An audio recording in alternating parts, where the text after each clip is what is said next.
So for those of you who are still rolling in and who are just signing in, just to remind you that, again, this is, you've joined the new COVID math, the gamification, behavioral economics, and digital health technologies that are going to be needed to prevent a COVID 2.0. And that's really what we're talking about here is if folks are not, from a public health standpoint, if people are not going to take the medications to the degree that the FDA and that scientists and that physicians are asking people to take when they are infected with COVID, as we start to see some of these treatments roll out into bottles and packages, et cetera, what's going to happen with the superbug that could come out of that? What's going to happen if digital health doesn't become something that is no longer an option?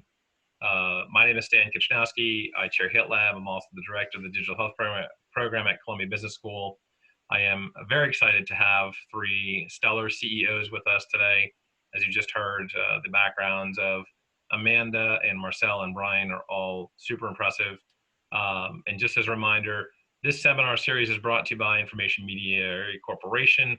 IMC is one of the leaders globally around medication compliance, persistence, and overall adherence with a number of different solutions and platforms for folks that are trying to improve that medication relationship with the patients. So Amanda, let's dive into a little bit more on your side. Tell us a little bit about what you've done with your company to better respond and help with what's happening with the coronavirus outbreak that's globally affecting everyone these days. Yeah, absolutely. I mean, I think we've seen both a dramatic shift as well as a dramatic embracing of digital health just over the past several months because of what has been going on with COVID. For us, it's really reinforced our mission at EMME of putting women's health in women's hands, and I think it highlights that importance for smart technology. What we're seeing in our sector is there's actually more need and demand than ever before for effective regimens for birth control pill compliance, as well as compliance in general.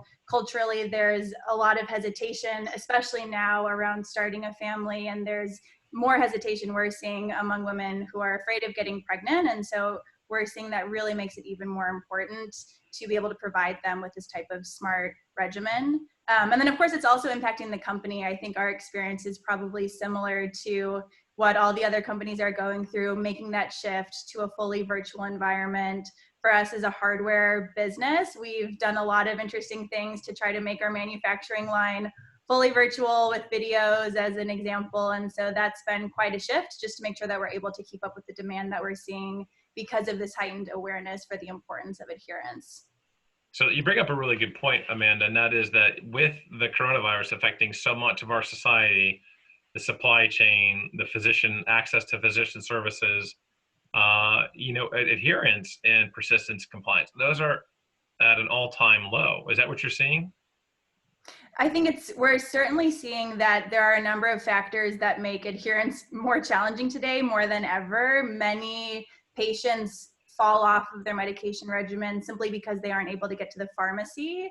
And the absence of refills is certainly a strong driver for compliance issues. That was the case before COVID. I think it's even more challenging today. And so that makes some of the services that we and other companies provide with prescription delivery and telemedicine for those physician appointments, I think they're even more important just to help patients stay on track with their regimens because they're not able to go to the pharmacy anymore, go to the doctor anymore. And those things were challenging even before COVID, but I think it's especially more challenging now, as well as our daily routines have been completely disrupted. And we know that routine improves adherence. And so when the routine is disrupted, it can really cause challenges with adherence, which again, I think just makes smart technology that can help that so important. Very much so. And Marcel, obviously, with the work that you do at 10x Beta, certainly, Validose, an extraordinarily unique and relevant product these days. Tell us a little bit about what Validose has seen and what you're doing relative to responding to COVID as well. Yes, I mean, I've had an interesting last 10 weeks because I was really getting ready to fly to Paris to go and meet with some, well, I was there in February, and then I was about to go in March to present to a global manufacturer as a partner for Validose. And that got canceled because all the flights were canceled and Paris went into lockdown. And I ended up presenting via video. And the very next day, the 10x Beta team has three parts to it. There's the team that works on Validose, the team that, and then the rest of our client and medtech products that we are working on. But right about the time that I presented to this company in Paris or in France, they were all over France, we stepped into this challenge to build a ventilator for New York City. So that added a third track and consumed probably all my company's resources for 30 days. And then, so at the end of that process, we heard back from that presentation that we did for Validose, and we're proceeding with a potential partnership evaluation for Validose with a global manufacturer. And my apprehension going into this was, what am I going to do, to drive R&D forward? What am I going to do to drive the deal forward? But what I've done, which was actually wasn't planned, is that we went into like an essential business category. The majority of our resources focused on the ventilator response. The rest of our resources focused on the next steps of R&D for Validose and the opportunities to use Validose not just as our intended drug delivery platform for opiates and antidepressant and abuse treatment drugs, but also as a clinical trial platform for some of these new COVID drugs that are coming out. So we're looking at all the various applications and potentially also pushing Validose through an EUA process so that we can support clinical trial acceleration for some of the COVID response on the buyer side. That's brilliant. Brian, same thing with you. What's Playing Forward doing, and how does Playing Forward fit into the new COVID situation, the new ecosystem that we're facing, and how does Playing Forward fit into helping with what we're seeing with adherence to patient protocols and to new protocols? So, Playing Forward, as I mentioned a little earlier, really solves two really big problems. One is getting the patients to do their therapies. So the compliance isn't drug compliance, it's actually, think of it as doing exercises. And then turning those therapies into really objective data. Those two parts haven't changed, but COVID has really changed the emphasis within each of those. So let's take compliance.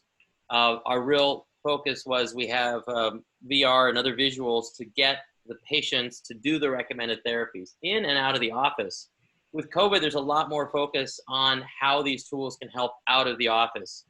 Before, there were issues related to people getting to other office visits, distance, cost, parents' availability. In hospitals, there was a backlog.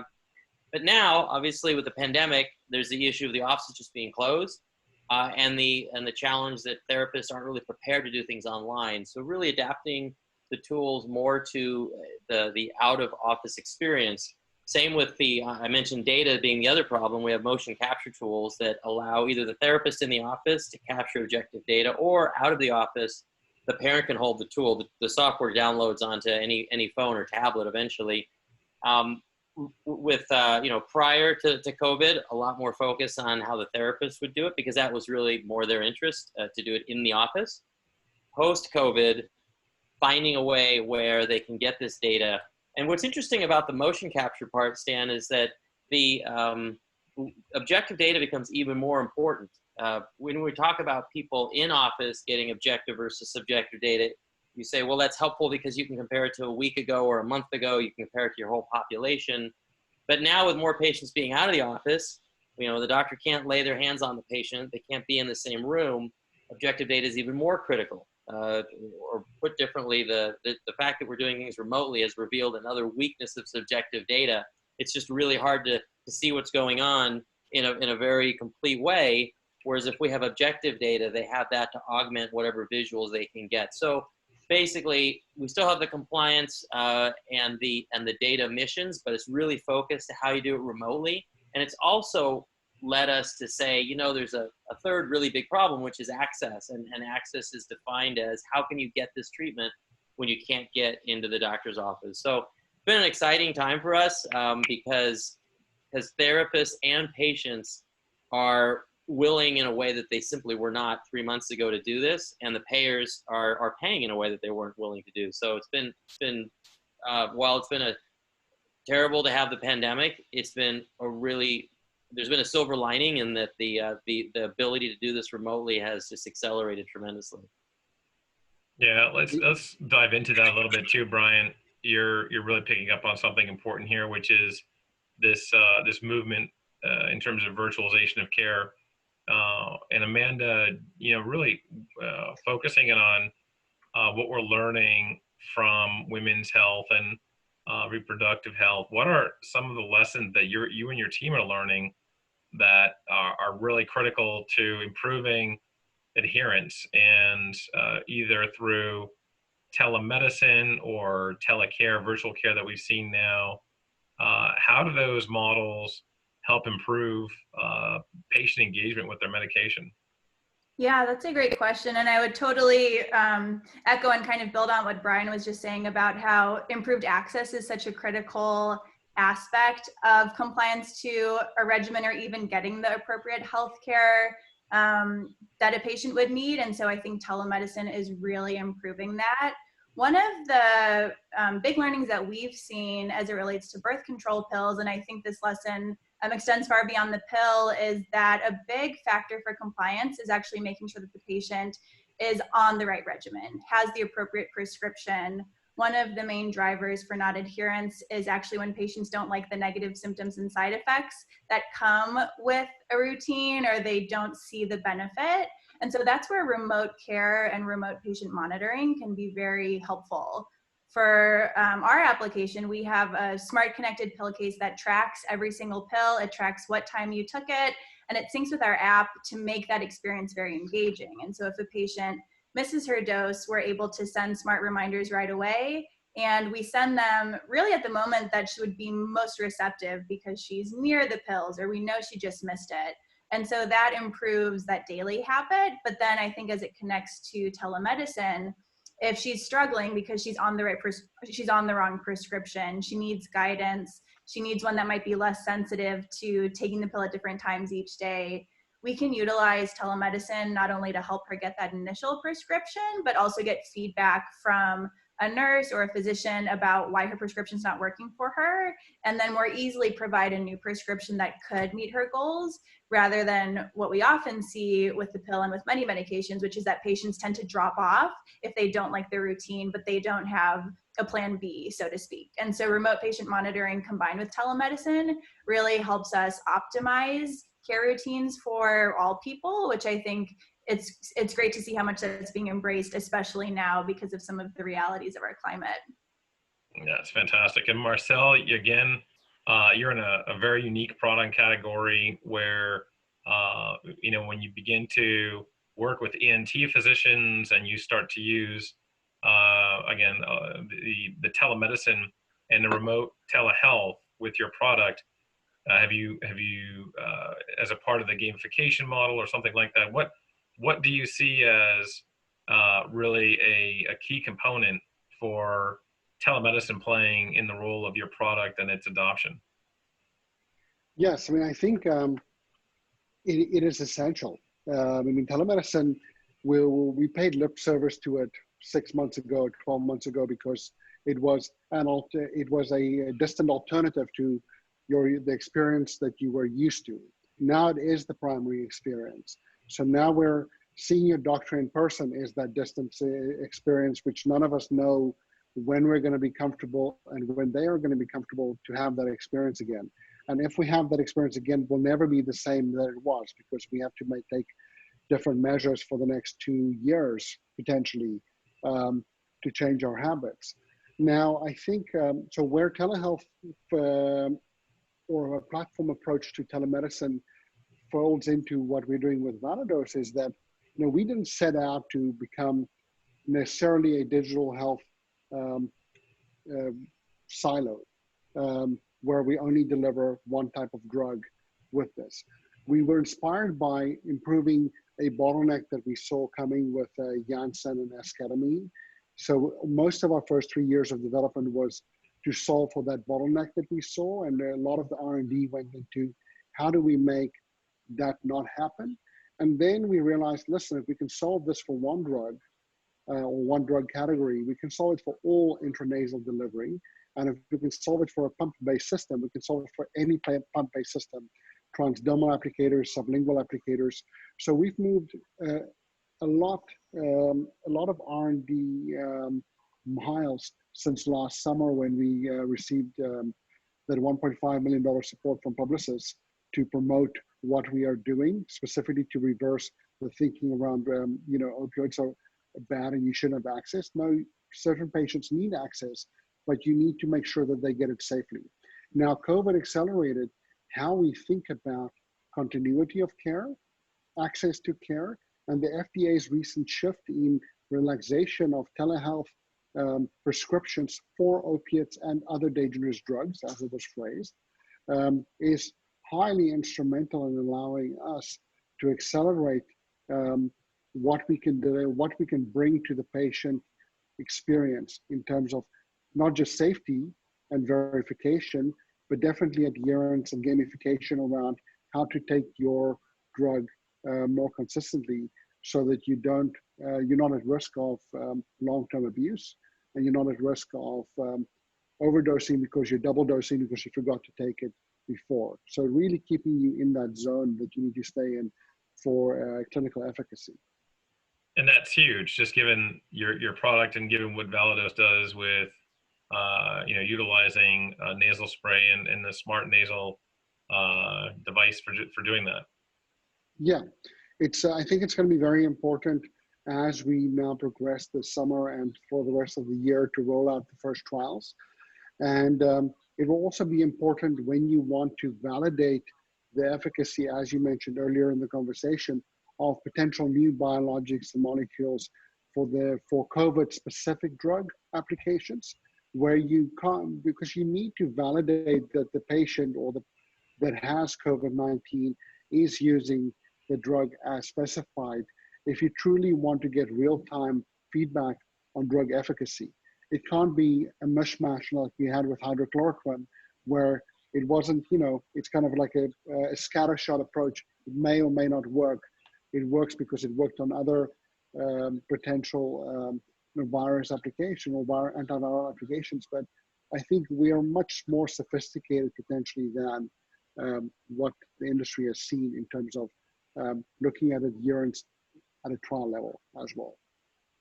That's fantastic. Brian, we've got a question for you from Zena, wondering, therapists and payers are now more open to virtual care. Do you see the acceptance of remote clinical evidence and standards in the way that these remote trials would need to be designed? Well, I think that's a broad question, and I think we have to see how that unfolds. I can say this. In early discussions with payers, they've expressed a tremendous interest in having objective data in any form. They have commented to us the challenge they have where in other disease states, they've got some metric, whether it's temperature, blood pressure, cell counts, et cetera.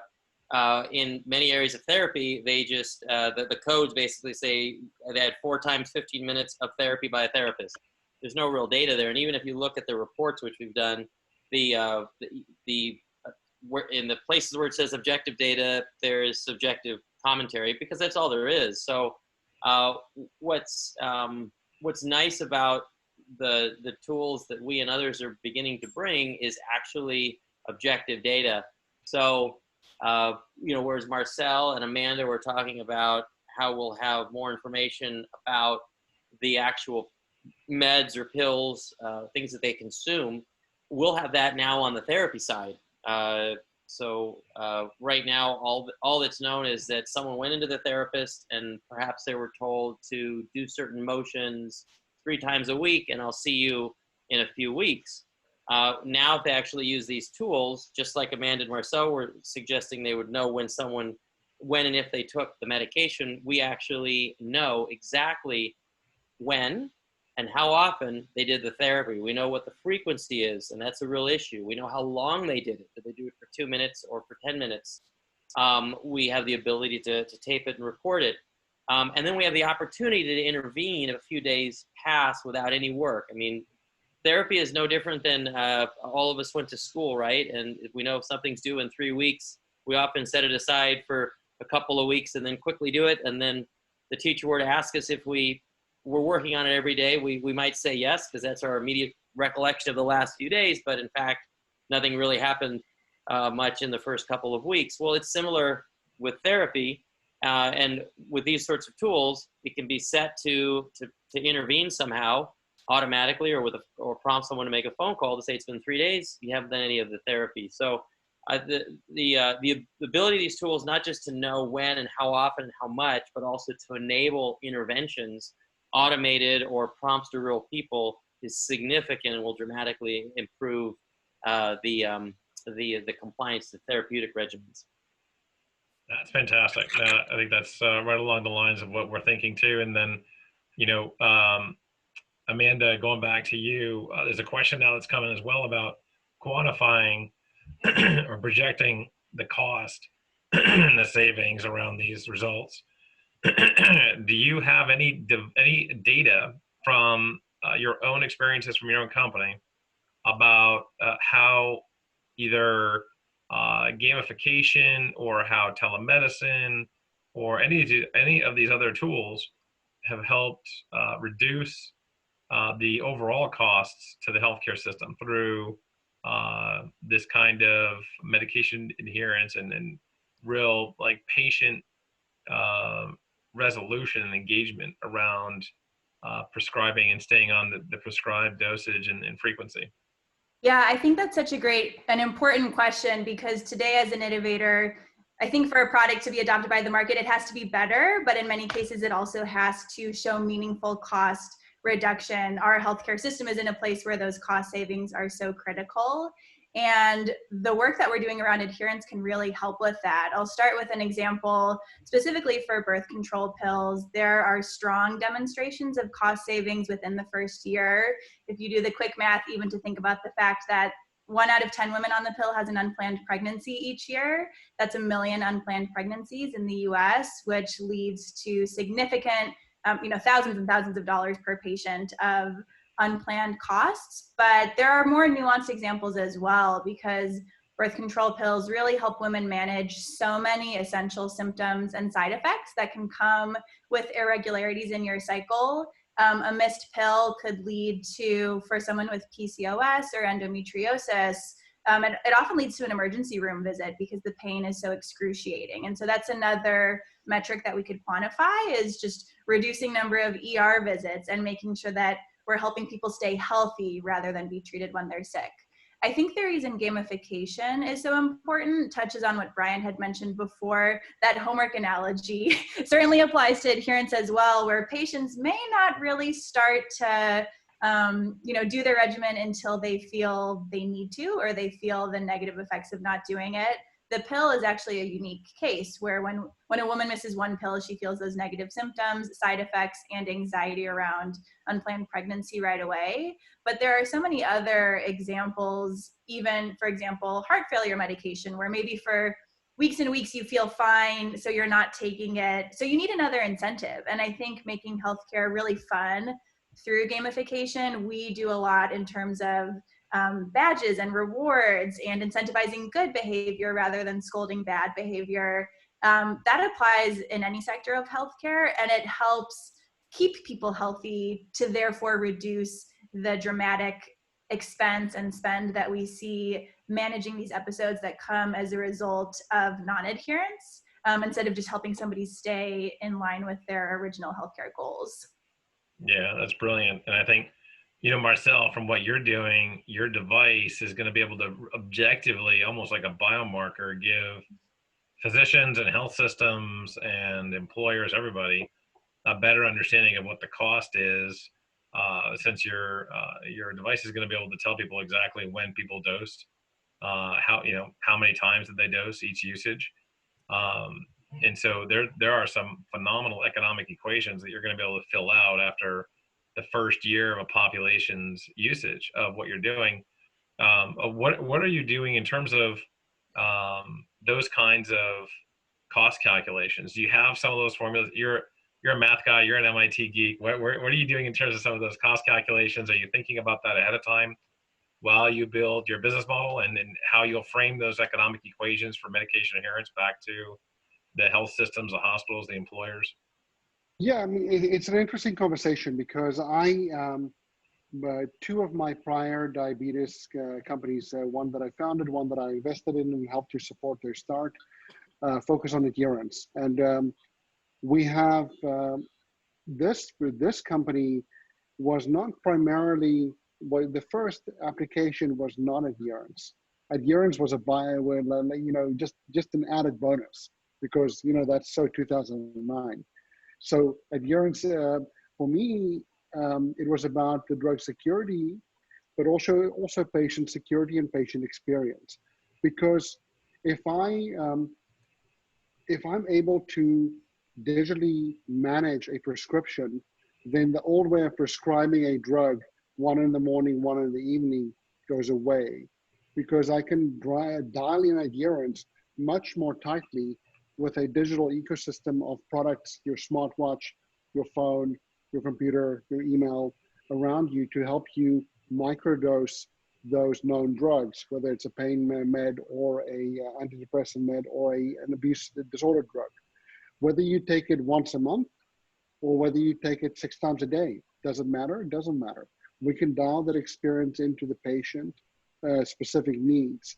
And then the counter to that, the device currently knows how it's interacted with. It knows when you're fiddling with it. It knows when you're trying to access it without without permission. It knows where it will allow itself to be abused pretty excessively in terms of somebody taking a hammer to it and trying to get to the drug. It neutralizes the drug if you steal it and break it open. It has the whole range of potential outcomes mapped, and the higher risk the drug inside, the more security measures we can add.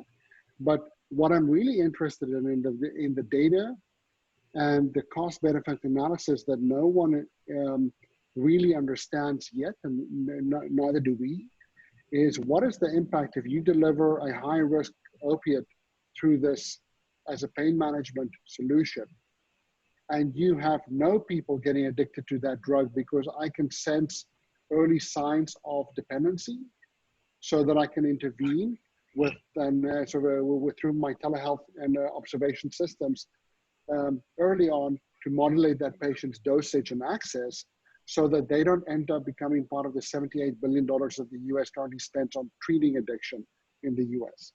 And that's the number. It's not the cost of care. It's not the cost of the drug. It's not even the cost of hardware. It's that $78 billion that we spend on 11 million people abusing the drug.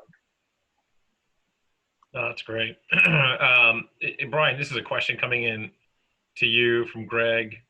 Talk a little bit about the some of the cost calculations and some of the mathematics around better care coordination and how your data leads to better care coordination. So, well, here's how we think of some of the numbers, and you could think of it in terms of efficacy and efficiency. On the efficacy side, there are prescribed therapies in motion therapy, and it's very typical within a certain age range for a patient to be asked to have as many as 2 visits a week or 100 visits a year. If you look at the data, the patients average well under 20. At the same time, they're also asked to participate in home therapy programs, essentially homework, and the compliance to that is estimated at under 25%. So if we provide any tools, and right now there are none, for better home care, better compliance, then the same number of therapists, same cost basis will have dramatically higher compliance. And these are therapies that have already been vetted by science, so better compliance, better outcomes. So that's the efficacy side. On the efficiency side, it's a little what Marcel was just saying, right? With more understanding of who needs it, than with automated reminders, and in some cases prompted manual reminders, someone could say, hey, you didn't exercise over the last few days. You can get a sense of who isn't and who needs an intervention. It can be much easier for the system initially and then people to monitor using objective data, and therefore we'll be able to organize and systematize things so the same number of therapists can apply their training in a better, faster way. So is there cost savings? Well, I mean, let's look at autism in kids. We estimate that about $2 billion is spent today. That's about 20 million visits at around $100 a session. We think with that, roughly that, think of it this way, that same cost, that same basis of number of therapists and same cost, by knowing who needs it more and who can do maybe more at home remotely, that same group of people can serve a much larger set of patients and patient needs. The compliance and the therapy can go way up, and the cost would not go up even remotely near. So it scales very well just by, as Marcel was saying, adding on this ability to know who needs what intervention when. Yeah, I think that's spot on. And, you know, you're bringing to light a number of different angles here and a number of different components. You know, I think that when we start looking at the math around adherence and the calculations and the formulations, it really does make so much sense that overall care coordination is a big number, a very big number. Amanda, we've got another question for you. Again, from Zena. Zena's ahead in the question race now. We have a question from her about whether medication adherence can be a critical aspect of risk mitigation, as you mentioned earlier. And do you have any experiences with these methods, whether it's digital or gamification, playing a part of risk mitigation in the registration process with the FDA or any kind of improved products? Yeah, I think it's a great question, and risk is such a huge topic. So steer me if I'm not answering it directly. But what we've seen, first of all, just in terms of behavioral risk mitigation, when you're helping somebody with medication adherence, that's a daily need. And so that drives many of our users to log their other symptoms and side effects within our app. So we can see, are they starting to log symptoms that might indicate that they would be at risk of an episode of incredibly painful cramps that would drive them to the emergency room.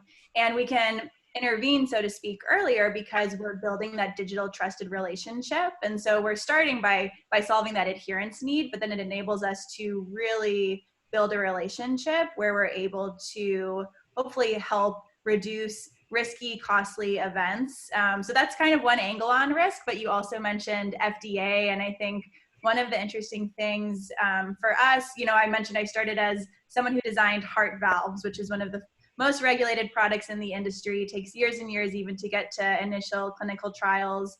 Many medication adherence technologies are Class 1 exempt because they're essentially reminder systems. Our product does not administer doses. Marcel, it's probably different for you. For us, because it's a reminder system, we are registered with FDA. We're Class 1 exempt. We've built our quality systems out in that way. And we tend to go above and beyond in terms of design controls in order to make sure that we're managing risk of product failures. But the nice thing about that classification from FDA is it does enable innovators to really have a quick impact in the market by being compliant and still accelerating the path to market because of the less burdensome regulatory process. That's fantastic. Yeah, I think that's that FDA question is critical, and a lot of people on this online seminar tonight are really focusing on those kinds of components, particularly given the fact that so much of what the FDA is doing now is around expedited use authorization, and that's really front of mind for a lot of folks. And really, so we've got a tie now for questions in terms of the leaderboard. Greg is coming in with question number 2 as well. Greg wants to know, Marcel, again, being a mathematics genius that you are, what kind of scoring techniques and scoring have you done in the past that is, you know, again, tying to patient engagement and adherence? Have you either done yourself or seen research, and it could be again, from some of those schools in Boston that we all know about, or some of the stuff that you've seen in New York? Again, 3 of the top 10 medical schools in the country: Cornell, Columbia, NYU. What kind of outcomes have you seen tied to this kind of scoring of adherence and this kind of quantification of adherence now that we have all of these digital tools on so many different therapeutic areas? I think it's very hard to tie it to a mathematical score or a statistical model explicitly, because you need both quality of care and and quality of experience overlaid over that quantification of experience and use, and then correlate that to outcome. And it's way more sophisticated than you might imagine when you first start to build this out. And all parameters are not created, or all parameters or KPIs are not created equal. So I would say that today, right now, most of what Validose is projecting in terms of KPIs and what we're tracking and what we're using to score are hypothetical, because we've not tested it on a very large enough patient population. We've tested it only in the lab at the benchtop in small groups of tests. We know that the device is very effective at doing what we say it's going to do, but how that correlates to both combining the drug device combo that has to go through the FDA and then tracking efficacy for the combination device, layered with that digital experience, that's yet to be determined. And I think one has to really dial in how important different criteria are in what you're tracking, and how you're also grading a patient's outcome or risk level based on those interactions. Because I referred earlier to the ability to assess risk. The ability to assess risk ties back to a quantification of interactions and type of interactions, and then giving effectively a risk profile, which is a scoring mechanism. And that becomes very dangerous if implemented without really deep research and thought. Yeah, that's I think where we're going with all this is, needing more of that deep research. That's going to be critical. And, Brian, it'd be good to hear your take on that as well, just given the fact that playing forward and the model is so centered on this idea of quantification. Obviously, in your world of virtual reality and motion science, this idea of quantification and scoring how patients are improving over time with the regimen, with the protocol, and with the actual intervention of a virtual reality game with SpongeBob or Dora or Mutant Ninja Turtles or whatever. Think of, in terms of the outcomes, what are some of the things that you all are seeing with improved outcomes over time? Well, so it's interesting you asked that, because first, Dan, you and I were in meetings with payers as early as 2 years ago where they were commenting on this lack of objective data, and we heard the same thing from therapists. When we created the tools, then we did an IRP with HitLabs Health and brought actual patients in, and they really enjoyed it. The games, and this was even before adding in the branded characters. Since then, we've gotten even more feedback that people actually want to do it and do their prescribed therapies. But what I really would add on top of that, I want to emphasize something Amanda talked about, which is this idea of early intervention, and Marcel mentioned this earlier as well, enabled by a trusted digital relationship. I think that's really powerful. It's this idea that because we're getting data very efficiently, automatically through devices that are automatically populating the databases. It's in their workflow, not requiring extra work. It's a simple device. The data is highly trusted. It's based on biometric methodologies, and it's highly tailored.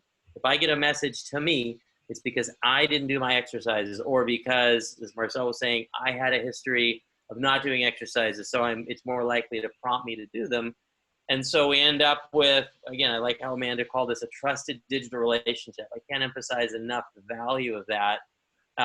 And it's something where people actually really count on it, kind of like having a reminder from your phone that it's very dependable, and maybe even somewhat tailored to you. I think this is going to have a dramatic difference, and it scales so beautifully because it doesn't require a provider to be looking through pages of subjective data. It just happens. That's brilliant, absolutely brilliant. And I think, again, we'll start back with you, Amanda, with kind of like, what is missing from the system today that you wish we had, that at least in your model would blow the roof off the house when it comes to patient adherence and better outcomes? Yeah, I mean, the vision that we're really working towards is this completely connected patient care where you're not going to the doctor once a year and reporting on how you felt the day before, but really every day you're able to have insights and support in your healthcare journey. I think we're, especially over the past couple of months, accelerating towards that world where the way you interact with your phone with smartphone games doesn't feel all that different from the way that you're interacting with your healthcare apps. And that's where we do have such an emphasis on design, making it fun and engaging. But there are still bridges to be connected. And that's really what we're working on at EMME, is connecting the pharmacy to the care provider, to the patient, collecting data to advance clinical research, and just trying to connect all of those groups, which have historically been very siloed, even though that's not beneficial. I think that's going to be one of the biggest impacts on healthcare, is just this ability to really connect all those services, which the digital world that we're now in is really enabling that, which I think is so exciting to see. And to Brian's point, I mean, you see the benefit time over time. It doesn't cost more. It's actually much more cost effective. And so it's hard to imagine why we wouldn't continue to see that type of acceleration. That's fantastic. And Amanda mentioned the word gamification, Marcel, and when you think about gamification for the kind of medication that you're administering for adherence, which is, again, it's something through the smart nasal spray device, that what kind of gamification techniques and tools are you thinking about? And I'll ask you the same question I asked Amanda. If there was one thing that you could kind of wish for, a genie in a bottle kind of thing, and it was here tomorrow to blow the roof off of the patient engagement and medication, patients' medication engagement level, what would that be? What would you need to do to be able to do that? Would it be like what Amanda just mentioned, where you've got Fortnite on your nasal device and your kids are playing, it's like integrated with their Nintendo, or what would this be? Yeah, I think, it's an interesting challenge because there's too much noise in most normal people's lives. And if you add another device to that stack and another thing that sends you a reminder, eventually you just get tired. You ignore it or you put it on mute. And I think it's not so much a genie in the bottle need that it is to really pay attention to how you make that experience intrinsic to their quality of life, and where they value it higher than they value other devices and other experience and other interactions with digital physical products in their life, whether they're medical or non-medical.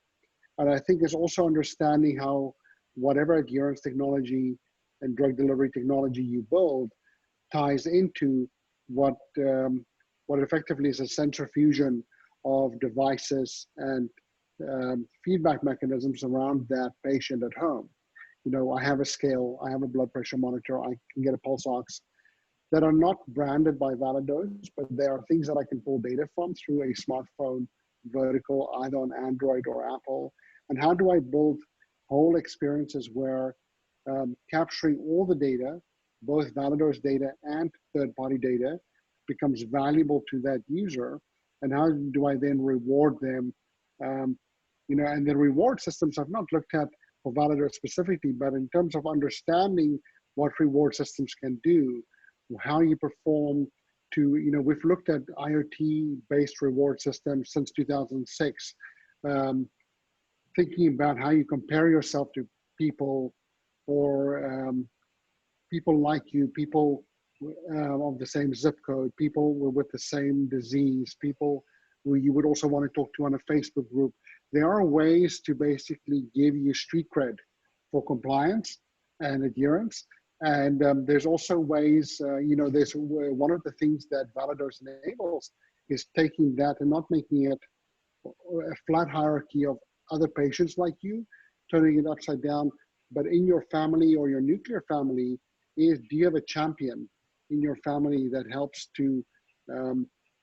you to adhere better? That is that sounding board. Is it the parent-child with Adderall? Is it the husband and wife with pain management? Is it the spouse with depression? Like, what is? We think that there are opportunities to add another person in there to be your buddy system, and that buddy can, because it's virtual, can be virtual in the household, in the nuclear family, in the extended family, but it can also be a chosen social connection, very much like an AA sponsorship works, where you have a sponsor that talks to you on a regular basis and see you, how you're doing it. Adding that human connection that helps to motivate your adherence to the outcome and not just to, the mechanics of taking a drug. That's brilliant. Yeah, I think that really is a good example too. And Brian, I'm going to ask you the same thing. I mean, Playing Forward's got, turtles. It's got SpongeBob. It's got Dora, and the monkey. I forget his name. Whatever his name was. I know my kids loved it. You're already blowing the lid off the top here. But if you could snap your fingers and have a genie come and give you another element within the virtual reality universe that you guys have set up for kids with autism, what would you do? What would you ask for from the magic adherence genie, gamification, behavioral modification genie? I think I would ask that people be as open as they have been for the last 2 months, right? I mean, we always hear necessity is the mother of invention, and we know lots of technologies, be it in aviation or science, unfortunately it takes wars or 9/11s or 2008 bubbles to sort of accelerate them. And we've seen a bit of that here, right? Where there was so much friction in the system. And, I asked my a physical therapist that's been doing work for one of my family members, hey, would you have done some of this physical therapy online 3 months ago? No way, I wouldn't have considered it. And some of the reasons were, concerns over HIPAA, concerns over what I get paid, concerns over whether my colleagues, whether the patients would accept it. And, because of the pandemic, people are willing to set that aside. The government's been willing to suspend certain HIPAA and cross-border doctor treatment issues. Payers have been willing to say, we'll take the regular codes, which is a big deal, right? Because, CPAs and attorneys and consultants have had no issues charging for phone calls, but for some reason, healthcare thought that we couldn't pay the same for a phone call as we could for a real visit. Doesn't make a lot of sense. So a lot of these things have been suspended. And I just hope that, as we come out of this, we keep our open mind, because I think if healthcare just learns from what we're doing in retail and other areas, we're going to find that we can do so much remotely. We can treat so many more patients much more efficiently at a much lower cost with much less time from the patients and the caregivers. So attitude, I guess, and willingness to try new things. Wow, there you go. That came at here. We're trying to be technological, and you talk about behavior. That's great. It's all about attitude. But isn't it true? I mean, if you think about it, I think the biggest barrier. Go ahead, Amanda. Yeah, no, you're right. That openness, and we're seeing so much excitement around digital health, digital therapy. That would be the best, and I think it is going to happen that openness stays. And it's unfortunate that it can take those negative events to trigger or accelerate that, but it's certainly been a silver lining, I think, for everyone in the digital health industry. No, that's great. And look, importantly here, it looks like, kind of like watching a Penn State, Ohio State football game. It's always the team that has the ball, the last team that has the ball at the end of the game that's going to win and score the last touchdown. Greg has asked question number 3 on his side. So he now apparently beats out Zena for asking the most questions for this online seminar. And it's for you, Amanda. Greg, he wants to know, how do you drive patient engagement levels for your patient population? And can you determine how engaged different patients are with their care? Yeah, that's actually one of the things that I think is most exciting about our app is the results that we've seen around engagement. We've had 90% of our users using our product at least 5 days a week, which is really staggering results, both across healthcare as well as even, fun apps. And so that was actually what drove my CTO to join our company. He has a history of developing highly successful games, and he hadn't seen engagement results as strong as that. And I think it just speaks to the power of when you can be there for someone every single day in the right way, they're going to come back to you every single day for that advice, for that coaching, for that improvement. And we can also see who are the 10% who aren't engaging. What are their challenges? We can intervene with even just a conversation within the app to understand what's not working for them. And that leads to this incredibly rapid innovation and iteration cycle where we're able to just continue to improve the percentage of patients who really are engaging, which I would say our patients have been our best and most important tool for fueling our innovation. We listen to their feedback every single week and we put it into practice, which really does come back to our mission of women's health in women's hands. Everything we're building is based on what women are telling us, and we're really listening, and it's so powerful to see what the impact of doing that can be. That's a great way to end the online seminar this evening, and thank you again, all four of you, for well, first of all, giving the time today to really contribute to an extraordinary conversation. We want to thank Information Media Corporation, particularly Michael and Joanne, for their ongoing support. Just absolutely fantastic to be able to have this opportunity to work together with these great panelists. And we want to thank all the attendees. Zena, Greg, your questions were awesome. Greg, you win the Super Bowl, the championship. You got the last touchdown there with the question in the final minute. And please, everybody, we look forward to seeing you again soon with this HitLab seminar series. And please do stay safe. Have a great night. Thanks so much. Bye-bye. Thank you. You.